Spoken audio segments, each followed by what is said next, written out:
Hello guys, in this video we are going to talk about photos that changed the world. Now there are hundreds of photos out there that can be said to have changed the world. You know, there's a famous book by Life magazine called 100 Photos that Changed the World. Now I have actually just narrowed it down to 5, okay? And I've chosen these 5 for the reasons that they've changed the way that we behave as human beings, or the way that they've changed technology and, you know, the way that we live in our day-to-day life.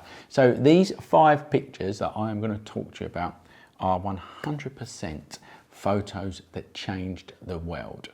Now, before we go forwards, please be aware that there are some graphic pictures that I will be showing you. If you are under 18, this video is not for you. If you're, you know, easily squeamish or whatever, this video is not for you. So just be warned that coming up we are going to be looking at some pictures that, you know, can be quite upsetting. But that certainly isn't the case for the first one. The first one is called Latticed Window at Laycock Abbey, and it was taken by Henry Fox Talbot in 1835. And I've chosen this one because it is said to be the very first positive image made from a negative. All right, now let's put that into perspective for a minute.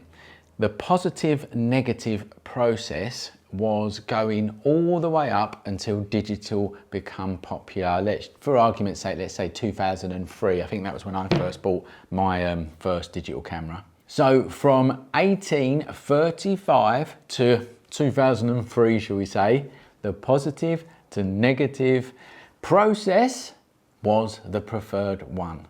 And this is where it all started. So Henry Fox Talbot is an Englishman, and he was actually a scientist, and he developed the process called the calotype process, which, like I said, is a negative image into a positive image. Now there were other people around the world that were inventing photography at this time. The most famous other one would be Louis Daguerre in Paris. Now the difference between their types of process is that they could only make one picture. They could only make one photograph, and that was it. And it was much more expensive to make. So the Louis Daguerre pictures, they were called daguerreotypes, they were made from metal plates. And as you can imagine, a metal plate for a picture is going to be expensive. So these people, like Daguerre and others, they were looking at photography as an art process, of course, which is what it is. You know, photography is art. But what I mean by that is they were looking at creating one-offs, like a painting or like a drawing. Where Fox Talbot in England, he was looking at it as a printing process, like an etching or other reproduction types of prints at that time. And it was because he came at it from that angle that we've got photography as we have today, because it was much cheaper to produce and it was much more accessible to the masses. All right, now when things become more accessible, they get more used, and then people develop more ways, you know, of producing that type of photography. So the calotype process, it did develop into, you know, different processes, but it was always the negative to positive process, and this is where it all started. So unquestionably, you can say that this picture here, Latticed Window at Laycock Abbey, as boring as it may look, right? This picture changed the world because it set in motion the way that we used photography. And incidentally, if you want to know absolute specifics about the calotype process and how it developed, it's all in the page that I've made. There's a link in the description of this video. You can click on it, it will take you to a page, and, you know, there's lots more information if you're really interested about all of the pictures that I'm going to talk about in this video. Right, the next picture that I have chosen that changed the world, I'm working chronologically here, right? The next picture that I've chosen is by Edward Muybridge, and it's called Horse in Motion, and it was taken in 1878. Now this is the very first example of what was called chronophotography, the moving image. All right, so let's just put this into perspective. This, what I am showing you right now, is the first ever moving image. And it comes from a really cool story, all right? There is this guy, he's called Leland Stanford. He was the governor of California and an industrialist and basically a very rich man. Well, he had a bet with someone that a horse's legs all lift off the floor when it is running, okay? So other people didn't believe him, and he bet a friend of his that they did. So he commissioned Muybridge to prove it. And Muybridge created this like mad system. He had several cameras set up so that when a horse ran through, it triggered each camera. And it took him lots of time and lots of experiments to get it right, but eventually he did, and he got this picture. And of course, it proved that a horse's legs all lift off the floor while it's running. So Leland Stanford there won the bet, all right? Now, why have I chosen this? Well, it's simple, isn't it? This is the first ever moving image, and we can't underestimate the power of that, okay? It might seem simple and it might not look, you know, as detailed as you would expect it to be. But if we didn't have this, if we didn't have this example of a moving image, we may well not have all of them, you know, powerful scenes that we have now of spaceships blowing up stuff or women hanging off the end of cruise ships and saying, I'm on top of the world. I'm the king of the world! In short, this is where it started, and it's such an important part of our human history, and that is why this is 100% one of the photos that changed the world. Now, the next two pictures, ironically enough, were taken in the same year. So out of all of the pictures that I could have chosen, these next two are taken in the same year, and it's just the way that it's worked out. It's just the ones that I've decided to choose. And this next picture is by a photographer called Eddie Adams, and it's commonly known as The Execution. And it was taken in 1968 in the streets of Saigon. Now, what you can see in this picture is there is a police chief here, and he is executing a prisoner from the Viet Cong army. The picture is actually showing the moment the bullet is coming out of the gun, and you can see that by the pressure that is being put onto the victim's face there. Now, there is a massive story behind this picture, and it's really, really interesting, and I'm not going to go right into it in this video because what I'm actually going to do is make another YouTube video just based on this particular photograph. But look, for argument's sake, this is obviously someone being executed by the army that the US Army is supporting in the middle of the street in Saigon. And of course, this photograph was then published in newspapers all over the world. Now, I don't know about you, but if I was looking at photographs like this and I was voting for the government that that supports this army that's doing this kind of stuff, I would not be voting for that government anymore. And this picture here is one of many, many powerful photographs from the Vietnam War. The Vietnam War is a really important war when it comes to photography and the use of the media. They call it the first war that was actually fought in the media. It had extremely heavy coverage, and you know, people don't want to see this. You know, the American people and the rest of the world, in fact, they don't want to see this. They do not want to be associated with this side of war. Now, of course, we all know that death and pain and destruction happens in war, but this is where photography is so powerful, because even though we know it happens, we don't tend to see it, do we? But when we see pictures like this, and there is other pictures that you may well have seen, there's a really famous one of a naked young girl running down like a street with napalm behind her. And again, that was the American army napalming the village there. People do not want to see this stuff, all right?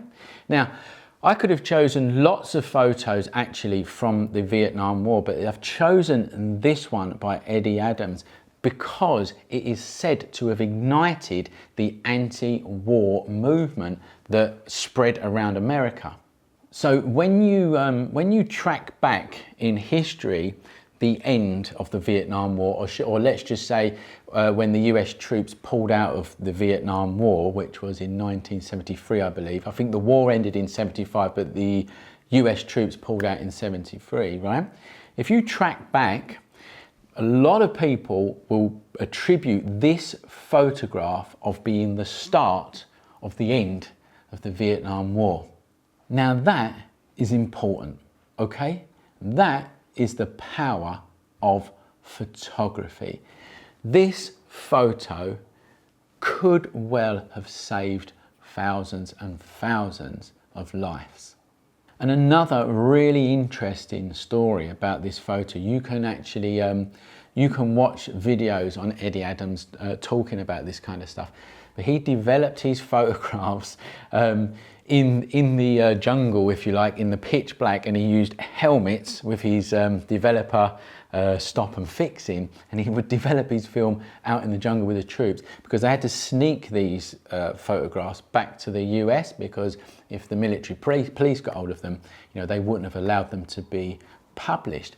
And it's so important, this part of history, because it's where freedom of speech, capitalism, and governments wanting to kind of suppress you all kind of mixed together in this massive shitstorm. Because of course we all want freedom of speech. That's what we vote for. Well, this photograph is freedom of speech, isn't it? This photograph is showing exactly what was going on at the time. But of course the US government don't want you to see this. And then the capitalism bit on top of it is quite simply because this was the whole threat, wasn't it? It was communism against capitalism, or there's religion in it as well. I know, and I know that there actually, we're not going to cover this in one YouTube video, are we? But you get the point that I'm trying to make, okay? All of this comes together, and lots of people are asking questions. Well, is freedom of speech actually working for this government now? So, you know, hopefully you can understand where I'm coming from. And like I said, there's lots more information and more specifics in the link of this video, and go and see it. And there's also lots of theories around the Vietnam War and the media coverage. This is mine, all right? And this is why I have chosen this photograph as being one of the photographs that changed the world. On a much more lighter note, the next picture, like I said, it was taken in the same year, 1968.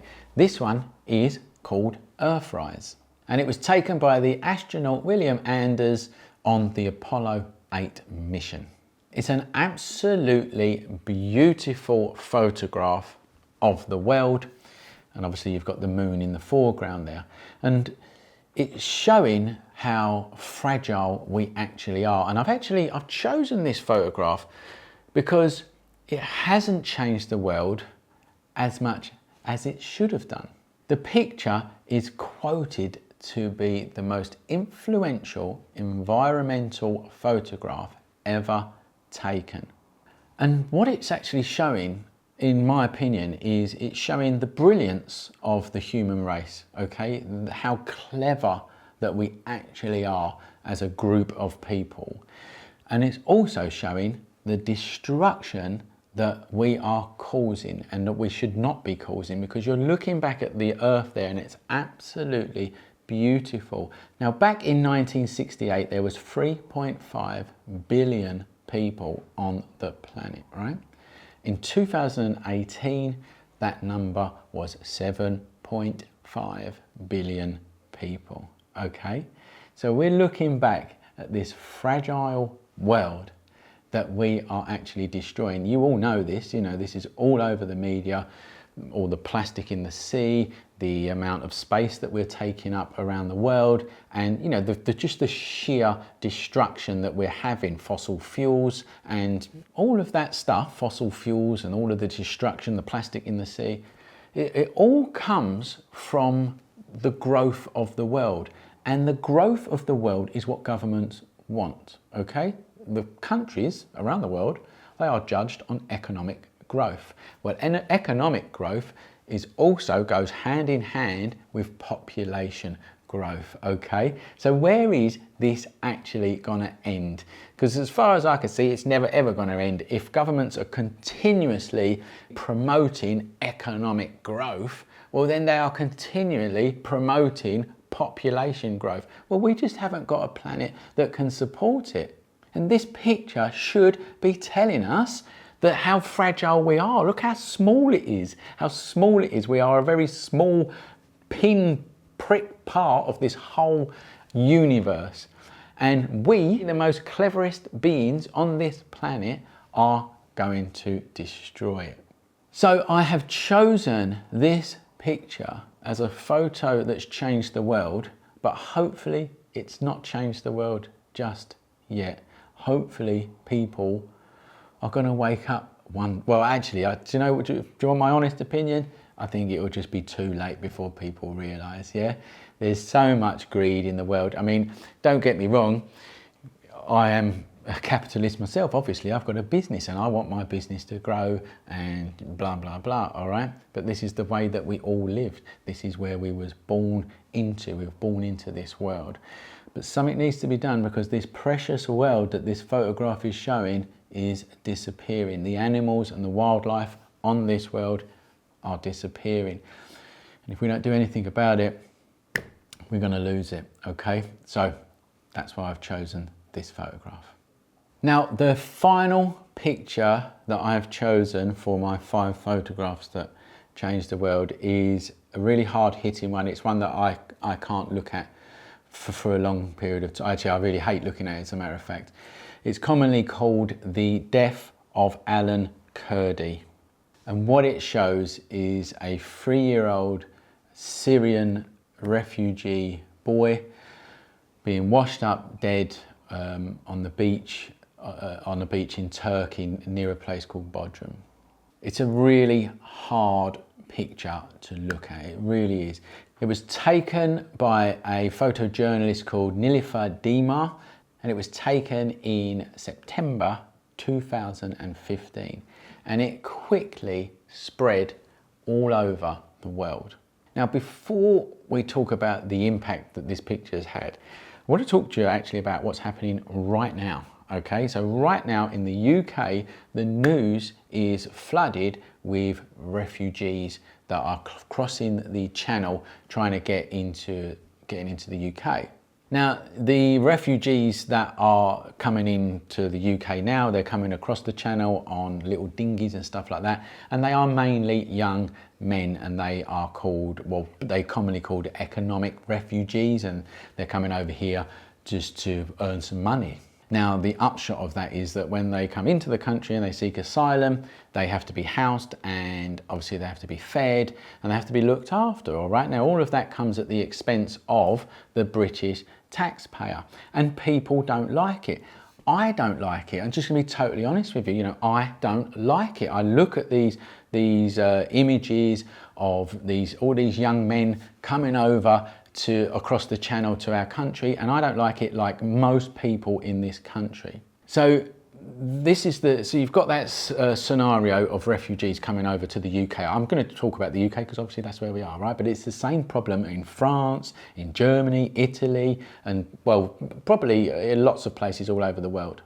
But this picture, right, this one picture hits home to actually what a refugee is. This is a family running from Syria, from a war-stricken country in Syria. And if you had a 3-year-old and you was trying to escape from a country, you know, how would you feel, you know? How would you feel if this was your child? And that is where it hits you. And that is what makes this picture one of the most powerfulest pictures that's ever taken, because it does hit you. It brings it home to you.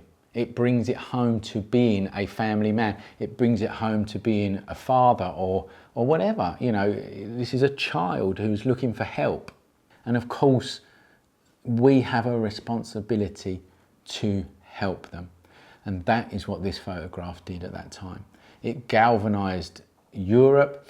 All the world leaders were talking about it in Europe. In Canada, it had a major effect on the Canadian election at the time. As a matter of fact, you can read up about that. But you know, the long and short of it is, it made you realize the reality of refugees and the help that they need. And it makes you thankful for living in a country like the UK, and hopefully like France or wherever you're watching this from. So there you go. It was a hard task. Out of all of the photos in the world, I sat down and I chose 5 to talk to you about. And these are the 5 that I have talked to you about. Some a bit more light-hearted than others, I know, but let's face it, we're talking about history here. And we need to air these things out, and photography is that powerful medium that holds them moments in history and retells them again and again and again. And hopefully, by doing that, we learn and don't make the same mistakes again. I'd like to say that that was true.